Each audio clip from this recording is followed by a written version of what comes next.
Hər vaxtınız xeyirli olsun. Bəli, sizin də qeyd etdiyiniz kimi bu dəqiqələrdə Bakı məhkəmə kompleksində təqsirləndirilən şəxs Ermənistan vətəndaşı Azərbaycana və xalqımıza qarşı çoxsaylı cinayətlər törətməkdə təqsirli bilinən Ruben Vardanyanın barəsində olan cinayət işi üzrə açıq keçirilən məhkəmə prosesi davam edir və növbəti baxış iclası keçirilir. İclasda zərər çəkmişlər və zərər çəkmişlərin hüquqi varisləri ifadə verirlər. Onlar Ermənistan dövlətinin, silahlı qüvvələrinin, vəzifəli şəxslərinin Azərbaycana qarşı təcavüzkar müharibə aparmaqdan ötürü yaradılmış cinayətkar birliyə Ruben Vardanyan da qoşulduqdan sonra törədilmiş cinayət hadisələri zamanı zərər çəkən insanlardır.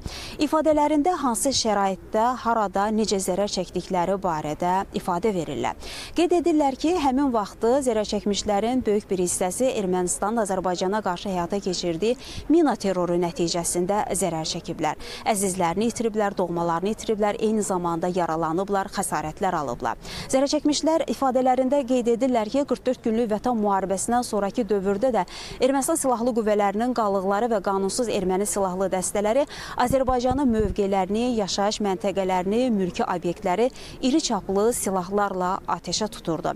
Eyni zamanda hətta üzərində tanınma nişanı olan belə avtomobilləri, evləri, mülki obyektləri də ateşə tuturdu.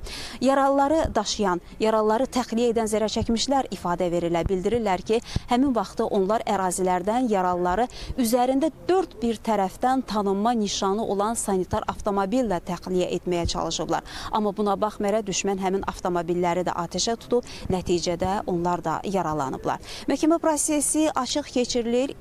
Ruben Vardanyan hələ ki məhkəmə iclasında ifadə verməkdən və eyni zamanda dövlət ittihamçılarının suallarını cavablandırmaqdan imtina edir. Amma demək olar ki, o bütün məhkəmə prosesinin iclaslarında müxtəlif vəsadətlərlə çıxış edir və onun da vəsadətlərinin böyük hissəsi təmin olunur.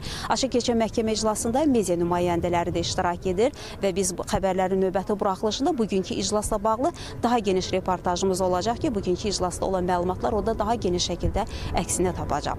Hələlik isə bu saata Bakı məhkəmə kompleksindən çatdıracaqlarımız bu qədər deyərək sözü yenidən mərkəzə, studiya ötürürük.